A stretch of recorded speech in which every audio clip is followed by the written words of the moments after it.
There you go. As what we've promised today ay muli na naman makakasama ang bisita from Worldwide Fund for Nature o WWF para pag-usapan kung ano nga ba ang kasalukuyang kalagayan ng ating kapaligiran at syempre ang magiging epekto nito hanggang karagatan. Ayan. And with us today is Mr. Greg Yan, a communications manager from WWF. He is also a certified diver at nature lover. Hello, sir. Welcome sa Tribe. Welcome po sa Tribe, Hello, Sir good morning, Greg. Indra, Harmony, and EJ. At sa lahat ng magaganda at gwapong-gwapong viewers ng Tribe this morning. Curious lang ako diver. So, Yes, oo, ngayon din gusto ko itanong how long are you, ano po? Have you been diving? Di ba may license? May license ba? Are I you- just completed license? my master's diver training last year. So Wow. medyo madugo yung training nun. Kasi Kaya medyo 1 week yung final portion nun eh.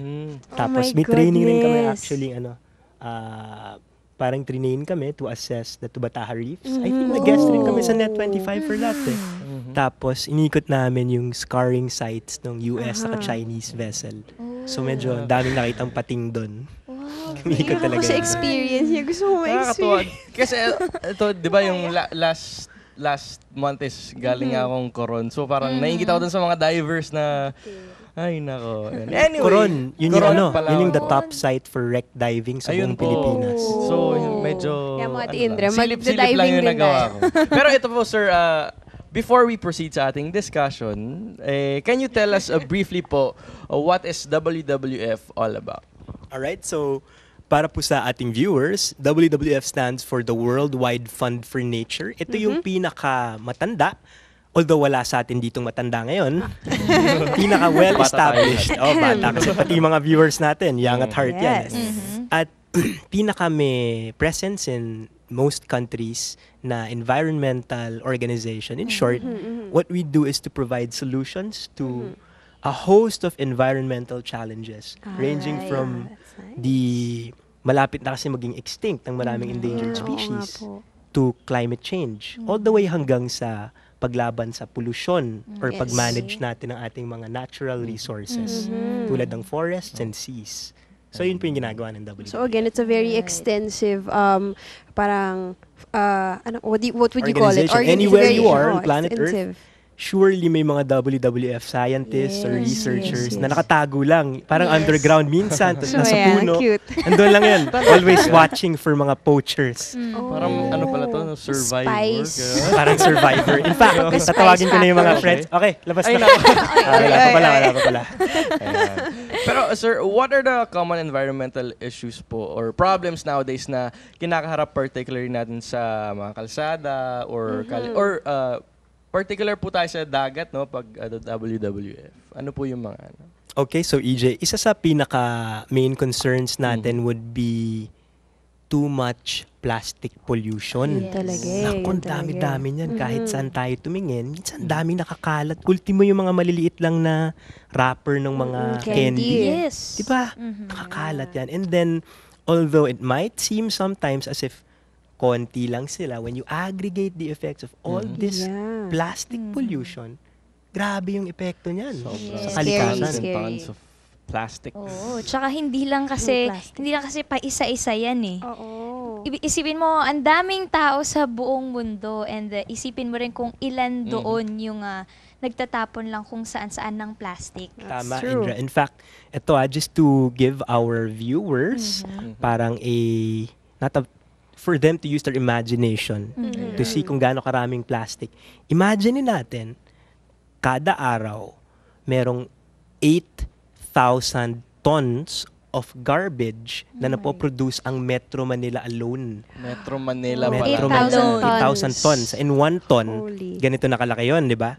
So makikita natin na multiply it by the number of communities sa Pilipinas times 1 year, massive yun. At isang bansa out of 200 lang ang Pilipinas. So it's a math. global phenomenon talaga. If it's not properly disposed pa, naku. Oo. Ay, no. Kasi most of the people think po na kapag nagtapon ka ng wrapper, parang out of sight, out of mind. You don't have to think about it. You don't have to be concerned about where it all goes. Pero ang totoo niyan, ang laki-laki po talaga ng effect sa environment natin. Tama yan, Harmony. In fact, ito pa, one of the most dangerous aspects of plastics is that they are what we call persistent. ibig sabihin, Yeah, ang hindi siya plastic, nabubulok. hindi talaga siya nabubulok. May mga biodegradable plastics Yeah. na mas mabilis yung parang degradation process. Mhm. Pero for the most part, ang plastic, paliit lang yan ng paliit. Pero yung nawawalang portions ng pirasong yon ay actually nandoon pa rin sa sistema. Yes. Meaning, may mga small microscopic bits of plastic na lumulutang sa ating waterways or nasa lupa pa rin.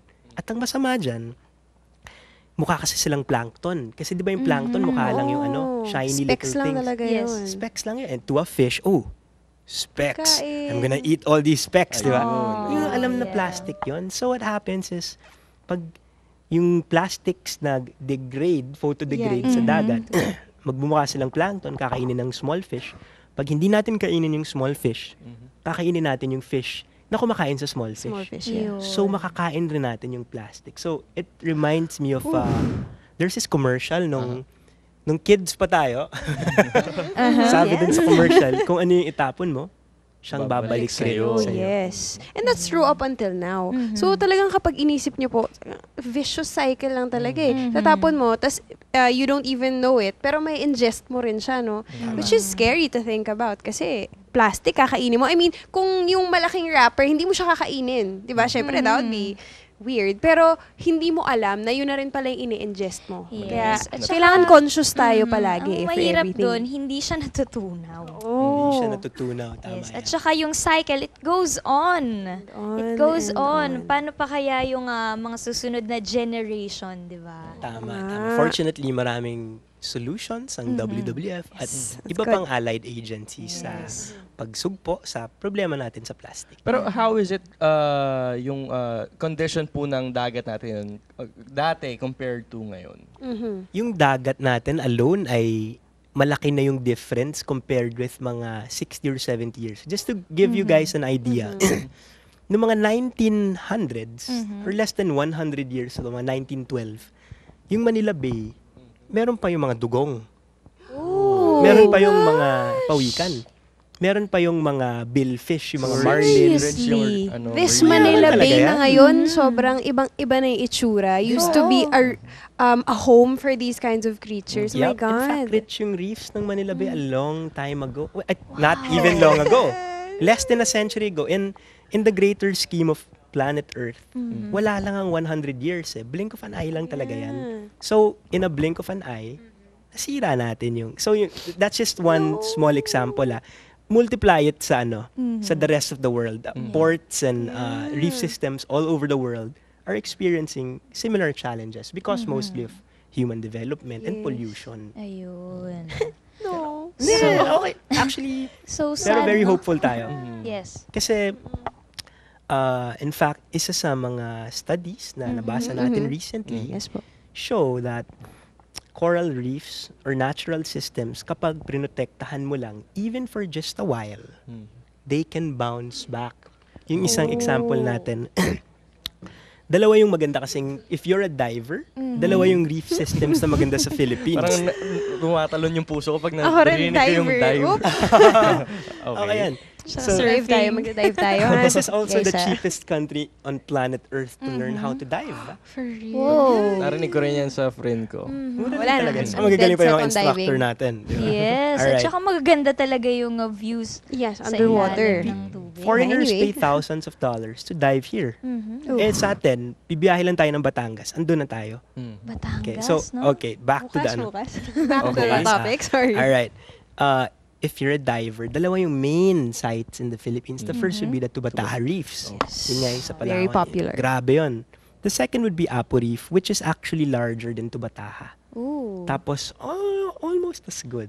Anyway, back in 2006, Typhoon Kaloy hit Apo Reef at nasira yung corals doon. Oh. Pero, dahil nung 2007, pinotektahan yun ng WWF at ng mga local government units ng Occidental Mindoro, mga bantay dagat, na-minimize natin yung human incursions, which means okay na yung window for the corals to grow back. And now, Pagbalik natin, significantly bumalik na yung coral cover niya.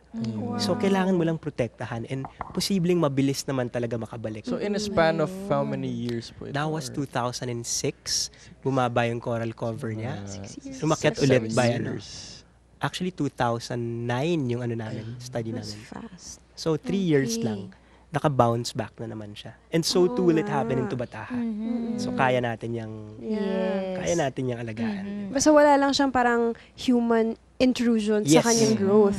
Kung baga, yung humans, dapat nandun lang upang pangalagaan siya. Yes, Tsaka yes. nakakatuwa no yung ibang mga bantay dagat sa iba pang lugar dito sa Pilipinas no. Gumagawa rin sila ng artificial na Na coral na reef. coral reefs Isa para pang solution yan.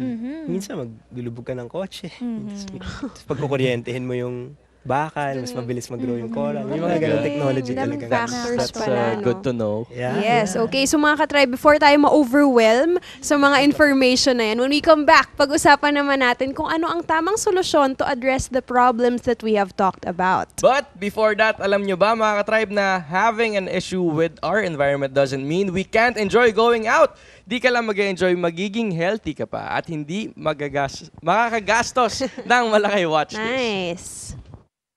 Good day mga tribe! It's my cycling day today and as we all know, to have a fit and healthy lifestyle, we need to be active as well. Siyempre, one way or one good example nga dyan ay ang pagbibisikleta tulad ng gagawin ko ngayon. Pero ano nga ba ang mga health benefits nito para sa atin? Alamin natin yan. Riding your bicycle regularly is one of the best ways to reduce your risk of health problems associated with a sedentary lifestyle. It only takes 2 to 4 hours a week to achieve a general improvement to your health. Napakadaling matuto mag-bike mga ka-tribe. It's good for strength and stamina, time efficient pa, and it's fun way to get fit. Regular cyclings will increase your cardiovascular fitness, improve your muscle strength and mobility, joint mobility, and decrease stress levels. It also improves our posture and coordination, strengthens our bones, and reduces anxiety and depression. Most people can do cycling. However, it is still best to consult your doctor when thinking about incorporating a cycling activity into an overall fitness program. They shall advise you regarding your limits and capacities and what you should avoid doing. Mga tribe, fitness cycling can really be integrated into any fitness program. With every turn of the wheel, calories are burned, strength is built, and wellness is achieved. Stay healthy by doing even little exercises anytime and anywhere para lagi tayong masigla at maayos na nakagawa.